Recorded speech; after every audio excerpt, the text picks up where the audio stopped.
नमस्कार, news point लेकर हाजिर हूं मैं राजीव। दोस्तों, पश्चिम बंगाल में बीजेपी ने जीतने के बाद अब अपने पुराने खेल खेलना शुरू कर दिया है। विपक्ष के नेताओं को दबाने और तोड़ने का सिलसिला शुरू हो चुका है और बताया जा रहा है कि महाराष्ट्र में शिवसेना और एनसीपी के साथ बीजेपी ने दो फाड़ करने का जो खेल शुरू किया था या किया है, जो भी कह लीजिए, क्योंकि इसके ऑलरेडी लगभग 4-5 साल तो हो ही गए, 5 साल से ज्यादा का वक्त गुजर चुका है। और वैसी ही तैयारी अब टीएमसी के साथ भी बीजेपी कर चुकी है। लेकिन आज ममता बनर्जी अपने पुराने तेवर में नजर आईं और उन्होंने बता दिया कि गद्दारों का साथ देने वालों से वो निपट लेंगी। आपको बता दूं कि कोलकाता में आज सियासत का हाई वोल्टेज ड्रामा देखने को मिला। शहर के बीच में बने हुए राशोमनी एवेन्यू पर ममता बनर्जी ने धरना प्रदर्शन की इजाज़त मांगी थी, लेकिन पुलिस ने उसे मंजूर नहीं किया। तो भी ममता बनर्जी धरना स्थल पहुंची और बस स्टैंड पर खड़े होकर भाषण दिया। ये देखिए, तस्वीर देख लीजिए आप। उन्हें माइक का इस्तेमाल नहीं करने दिया गया, माइक का इस्तेमाल करने से रोका गया, तो मेगाफोन से उन्होंने जनता को संबोधित किया। ममता बनर्जी ने टीएमसी ने अपनी नेता को लेकर ट्वीट किया है इस मामले को लेकर, और क्या कहा है टीएमसी ने, जरा आपके सामने रखता हूं। टीएमसी का कहना है, अदम्य, निडर, अद्वितीय ममता बनर्जी अपने लोगों के बीच मजबूती से खड़ी हैं। उनके अटूट प्रेम, विश्वास और समर्थन से घिरी हुई हैं। आज हजारों लोग धरना स्थल पर इकट्ठा हुए और हमारी माननीय अध्यक्ष के साथ एकजुटता का सशक्त प्रदर्शन किया और राज्य भर में तृणमूल कार्यकर्ताओं पर हो रहे निरंतर अत्याचारों की स्पष्ट रूप से निंदा की। हमारे राष्ट्रीय महासचिव अभिषेक बनर्जी पर हुआ कायरतापूर्ण हमला केवल एक व्यक्ति पर हमला नहीं था, ये लोकतांत्रिक मूल्यों पर हमला था। बंगाल इसे नहीं भूलेगा, बंगाल इसे माफ नहीं करेगा। ये यहाँ तृणमूल कांग्रेस ने लिखा है। वहीं ममता बनर्जी ने अपने भाषण में साफ कहा कि मुझे इस बात का दुख है कि जिन लोगों को मैंने जीवन में आगे बढ़ने में मदद की, वे आज एक गद्दार के साथ खड़े हो गए हैं। ममता बनर्जी का ये बयान संभवतः शुभेंदु अधिकारी की तरफ इशारा माना जा रहा है और टीएमसी के उन नेताओं के लिए चेतावनी भी है। ममता बनर्जी का यह बयान, जो इस समय बीजेपी के दबाव में आकर ममता के साथ खड़े नहीं हैं, अपनी पार्टी के साथ खड़े नहीं हो रहे हैं। आप जानते हैं कि कल ही ममता बनर्जी ने 2 विधायकों रीता व्रत बनर्जी और संदीपन साहा को पार्टी से बाहर कर दिया है और आज भी धरने में टीएमसी के कई नए विधायक नहीं पहुंचे। खबर है कि बीजेपी ने जैसे महाराष्ट्र में शिवसेना को तोड़कर शिंदे को अपने साथ मिलाया था, वही खेल टीएमसी के साथ भी वो करने वाली है। अगर टीएमसी के कुछ विधायक टूटते हैं और नई पार्टी बनाते हैं, तो फिर बीजेपी ममता बनर्जी को पार्टी के नाम और निशान से दूर करने की वही चाल चल सकती है जो पहले उद्धव ठाकरे और शरद पवार के साथ वो चल चुकी है महाराष्ट्र में। लेकिन बंगाल में महाराष्ट्र वाला दांव काम करेगा या नहीं, अभी से इस बारे में कहा नहीं जा सकता है। लेकिन आज ममता बनर्जी को सुनने के लिए जो भीड़ इकट्ठा हुई, उसे देखकर बीजेपी को समझ जाना चाहिए कि टीएमसी का नाम और निशान वो ममता बनर्जी से भले छीन ले या छीनने की कोशिश करे, लेकिन उनकी लोकप्रियता और स्वीकार्यता को नहीं छीना जा सकता है। टीएमसी सांसद डेरेक ओब्रायन ने आज एक वीडियो शेयर किया है। इस वीडियो को पहले आपको दिखाता हूं, उसके बाद उन्होंने लिखा भी इस वीडियो को शेयर करते हुए। क्या लिखा है उसको भी देखेंगे, पहले वीडियो देखिए। आज दिल्ली का वासी आप सुन लीजिए, पूरा देशवासी। मेरे को पता है कोई मीडिया नहीं दिखाएंगे कि मालपुआ आपको कह देंगे नहीं दिखाने के लिए, लेकिन हमारा फेसबुक लाइव जाना चाहिए, हिंदी भी सुना आपने, बोल रही हैं ममता बनर्जी की मुझे मालूम है, मेरे को मालूम है कि देश का कोई मीडिया नहीं दिखाएगा इसे, लेकिन फेसबुक लाइव के जरिए यानी सोशल मीडिया के जरिए मैं लोगों तक पहुंच रही हूं। डेरेक ओब्रायन ने इस वीडियो को शेयर किया है। उसके बाद इस वीडियो के साथ साथ उन्होंने क्या कुछ लिखा है, जरा वो भी आपके सामने रख रहा हूं। डेरेक ओब्रायन लिखते हैं कि बंगाल सरकार ने ममता बनर्जी को धरने की अनुमति देने से इनकार कर दिया, लेकिन आज उन्हें रोक नहीं सकते, लेकिन आप उन्हें रोक नहीं सकते। कोलकाता की सड़कों पर एक बस स्टैंड से वो हम सब का नेतृत्व कर रही हैं। अवैध रूप से बेदखल किए गए फेरी वालों के अधिकारों, चुनाव के बाद ही हिंसा और चुनाव के बाद की हिंसा और अत्याचारों के लिए लड़ रही हैं।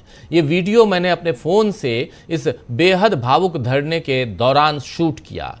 आपको बता दूं कि बिना माइक के लोगों को ममता बनर्जी की बात सुनने में काफी जद्दोजहद करनी पड़ी, लेकिन फिर भी ममता बनर्जी के साथ लोग जुटे रहे। ये तस्वीर आप देख लीजिए, इन तस्वीरों को बहुत सारी ढेर सारी तस्वीरें वहां से आई हैं, हजारों की संख्या में लोग यहां जुटे हुए थे। देख लीजिए चारों तरफ लोगों की भीड़ ही भीड़ है, लोग जुटे रहे। ये बात यहां पर काफी मायने रखती है। वो भी कलकत्ता में राशोमनी एवेन्यू पर ये चाहती थी, लेकिन वहां इनको वो मौका नहीं मिला। ममता बनर्जी ने अपने भाषण में बीजेपी की पोल खोलते हुए क्या कुछ कहा है, अब वो आपके सामने रखता हूं। ममता बनर्जी ने कहा है अपने भाषण में कि भाजपा ने बंगाल विधानसभा चुनाव जीतने के लिए 294 में से 177 सीटों पर मतगणना में धांधली की। उन्होंने कहा कि पुलिस टीएमसी कार्यकर्ताओं को प्रदर्शन में भाग न लेने की धमकी दे रही है, लेकिन मैं विरोध प्रदर्शन जारी रखूंगी। उन्होंने आरोप लगाया, यानी ममता बनर्जी ने आरोप लगाया कि हमें मंच बनाने या माइक्रोफोन इस्तेमाल करने की अनुमति नहीं दी गई। ममता ने कहा कि देश की दूसरी सबसे बड़ी विपक्षी पार्टी के सांसद पर जिस तरह हमला किया गया, ये बेहद चौंकाने वाला है। डॉक्टरों को बुलाया गया, लेकिन कथित तौर पर अस्पतालों को इलाज न देने के निर्देश दिए गए। ये कैसी बेतुकी और तानाशाहीपूर्ण कार्यशैली है। उन्होंने ये भी आरोप लगाया कि उनकी पार्टी को कमजोर करने की कोशिश की जा रही है। कह रही है मेरी पार्टी को कमजोर करने की कोशिश की जा रही है। तृणमूल कांग्रेस यानी टीएमसी और भी मजबूत होगी। कुछ विधायकों और सांसदों को डराकर या लालच देकर आप पार्टी को कमजोर नहीं कर सकते, बल्कि इससे पार्टी और अधिक मजबूत हो रही है। आपको बता दूं दोस्तों कि ममता बनर्जी जब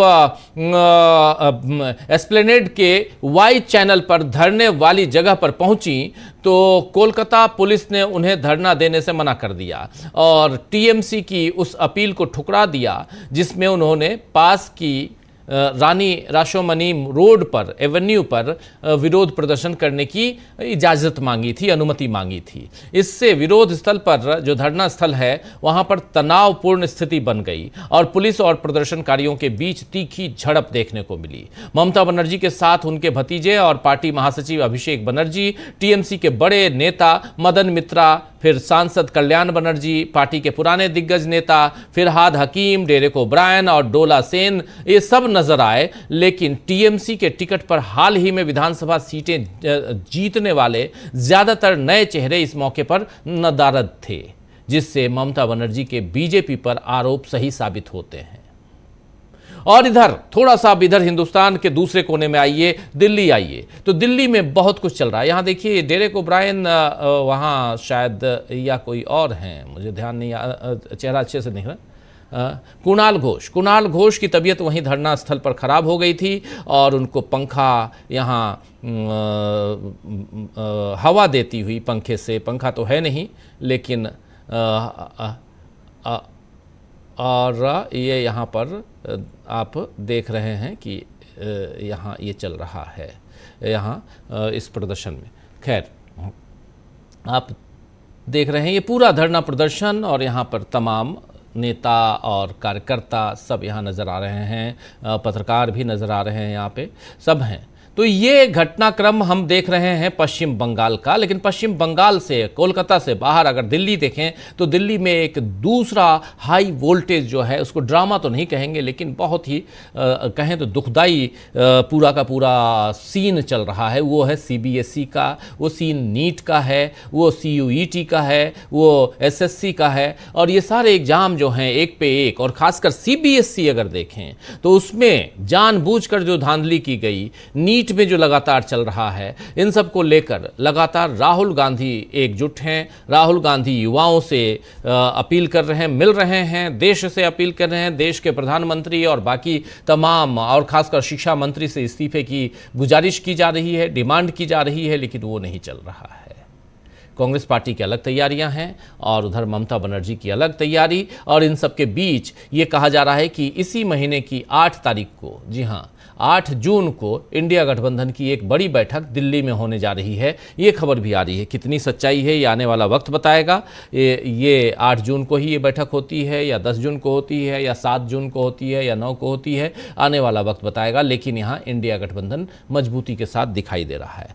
तो बंगाल के हाई वोल्टेज ड्रामा आज दिन भर देखने को जो मिला है, यकीनन इसका असर आने वाले दिनों में और बढ़ेगा, क्योंकि अब दिल्ली में इंडिया गठबंधन की बैठक की जो तैयारी हो चुकी है, वो आने वाले समय में नरेंद्र मोदी की सरकार के लिए मुश्किलें खड़ी कर सकता है।